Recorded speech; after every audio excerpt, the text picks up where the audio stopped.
বিজেপির যুব মোর্চার উত্তরকন্যা অভিযানের অনুমতিতে না, উত্তরকন্যা অভিযানের অনুমতিতে না শিলিগুড়ি পুলিশের কাছ থেকে অনুমতি চাওয়া হয়েছিল অভিযানের জন্য। উত্তরকন্যা অভিযানেতে অনুমতি দিল না শিলিগুড়ি পুলিশ। বিজেপির যুব মোর্চার উত্তরকন্যা অভিযানের জন্য অনুমতি চাওয়া হয়েছিল পুলিশের তরফ থেকে, আর তারই অনুমতি দেওয়া হলো না। আপনাদের আরো একবার জানাই, ভারতীয় জনতা পার্টি বিজেপির যুব মোর্চার উত্তরকন্যা অভিযানেতে অনুমতি দিল না শিলিগুড়ি পুলিশ। কমলাক্ষ ভট্টাচার্য আমাদের প্রতিনিধি, আরো বিস্তারিত জানাবেন। কমলাক্ষ। আসলে দেখো, 21শে জুলাই শুভেন্দু অধিকারী তিনি ডাক দিয়েছিলেন উত্তরকন্যা অভিযানের। এই নারী নির্যাতন এবং কসবা কাণ্ডের পর নারী সুরক্ষা যাত্রা করছেন শুভেন্দু অধিকারী বিভিন্ন জায়গায়। কসবায় যেদিন তিনি র্যালি এবং সভা করেন সেই সময় তিনি হুঙ্কার দেন যে 21শে জুলাই হবে উত্তরকন্যায়। সমস্ত মানুষকে এবং বিজেপি কর্মীদের নিয়ে উত্তরকন্যা অভিযানে শুভেন্দু অধিকারী এবং তার একাধিক বিধায়করা তারা উত্তরকন্যা অভিযান করবেন, এমনটাই স্থির হয়েছিল। কিন্তু ইতিমধ্যেই যে খবর যে এই র্যালিতে যানজটের কারণ দেখি এই সেই মিছিলে নিষেধাজ্ঞা জারি করেছে পুলিশ এবং সেই নোটিশ তারা দিয়েছেন বিজেপি নেতৃত্বকে, যুব মোর্চার শিলিগুড়ি নেতৃত্বকে। তারা জানিয়েছেন যে যেহেতু 21শে জুলাই উত্তরবঙ্গ থেকে প্রচুর মানুষ কলকাতামুখী হবেন এবং শিলিগুড়ি হচ্ছে ট্রানজিট পয়েন্ট, সেখানে একাধিক হাসপাতাল রয়েছে। যে রুটে শুভেন্দু অধিকারীদের মিছিল করবার কথা সেই রুটে উত্তরবঙ্গ মেডিকেল কলেজ সহ বিভিন্ন বেসরকারি হাসপাতাল রয়েছে এবং প্রচুর মানুষ কলকাতামুখী হবেন। সেই কারণে পুলিশের তরফ থেকে এই বিজেপির যে র্যালি সেই র্যালির জন্য এনওসি দেওয়া সম্ভব হচ্ছে না। যদিও এই বিষয় নিয়ে কিন্তু ইতিমধ্যেই আসরে নেমে পড়েছে বিজেপি, তাদের তরফ থেকে একাধিক নেতৃত্ব তারা সমাজ মাধ্যমে সরব হয়েছেন এবং তার পাশাপাশি হাইকোর্টে কিন্তু এই বিষয়ে ফের আরো একবার এই র্যালির অনুমতির জন্য হাইকোর্টের দ্বারস্থ হয়েছে বিজেপির উত্তরবঙ্গের নেতা মুখ্য সচেতক শঙ্কর ঘোষ। তিনি জানিয়েছেন ইতিমধ্যেই বিজেপি এই র্যালির অনুমতির জন্য তারা হাইকোর্টের দ্বারস্থ হয়েছেন। একাধিকবার দেখা গিয়েছে শুভেন্দু অধিকারী সহ বিরোধীদের বিভিন্ন যে মিছিল মিটিং সেক্ষেত্রে পুলিশের নিষেধাজ্ঞা জারি হয়েছে, অথচ গুন্ডাদের প্রশ্রয় দেওয়া হচ্ছে পুলিশের তরফ থেকে। সেই অভিযোগ তুলে ফের আরো একবার হাইকোর্টের দ্বারস্থ হয়েছে বিজেপি।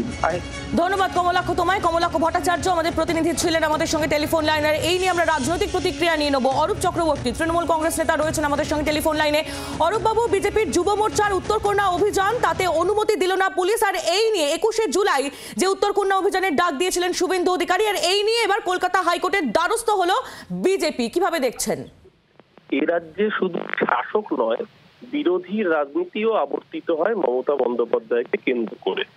মমতা বন্দ্যোপাধ্যায়ের 21শে জুলাইয়ের শহীদ দিবসের দিনই বিজেপিকে কোনোবার মেদিনীপুরে মিটিং করতে হয়, বিজেপিকে কোনোবার শিলিগুড়িতে মিটিং করতে হয়, আবার মমতা বন্দ্যোপাধ্যায় যখন রেড রোডে কার্নিভাল করেন সেদিনকেই বিভিন্ন নাগরিক মঞ্চকে ওই ধর্মতলার বুকেই মিটিং করতে হয়। অর্থাৎ এ রাজ্যে বিরোধী হোক বা শাসক, রাজনৈতিক ইউএসপি হচ্ছে মমতা বন্দ্যোপাধ্যায়। মমতা বন্দ্যোপাধ্যায় না থাকলে এদের কোনো রাজনৈতিক প্রাসঙ্গিকতাই থাকবে না। তো এই যাদের রাজনৈতিক দেউলিয়াপনা, তারা কি করে বাংলার মানুষের মন জয় করবে? বাংলার মানুষের মন জয় একজনই আছেন, তার নাম মমতা বন্দ্যোপাধ্যায়। এই যে আজকে দিনটা আলোর মতো পরিষ্কার, 21শে জুলাইয়ের মতো কর্মসূচি, যেখানে ঘিরে থাকা কর্মসূচি লাখো লাখো মানুষের জনসমুদ্র, মিডিয়ায় যখন সেই দৃশ্য বাংলার 10.5 কোটি মানুষ দেখবেন, মানুষের কাছে এই বার্তাটা খুব পরিষ্কার যাবে, তৃণমূল কংগ্রেসের কোনো বিকল্প বার্তা এখনো তৈরি হয়নি।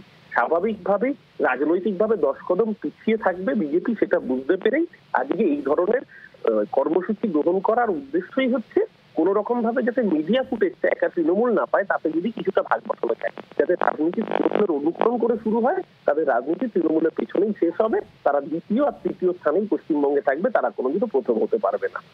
ধন্যবাদ আপনাকে। অরূপ চক্রবর্তী তৃণমূল কংগ্রেস নেতা ছিলেন আমাদের সঙ্গে টেলিফোন লাইনে। আপনাদের আরো একবার জানাই, বিজেপি যুব মোর্চার উত্তরকন্যা অভিযান, যে অভিযানের ডাক 21শে জুলাই দেওয়া হয়েছিল শুভেন্দু অধিকারীর তরফ থেকে রাজ্যের বিরোধী দলনেতা, সেই উত্তরকন্যা অভিযানের অনুমতি দিল না শিলিগুড়ি পুলিশ। কলকাতা হাইকোর্টের জলপাইগুড়ি সার্কিট বেঞ্চের দ্বারস্থ হয়েছে যুব মোর্চা। পুলিশের তরফ থেকে বলা হচ্ছে যে নোটিশ পুলিশের তরফ থেকে ইতিমধ্যে যুব মোর্চাকে দেওয়া হয়েছে, সেই নোটিশের ছবি আপনারা দেখতে পাচ্ছেন জি 24 ঘন্টায়।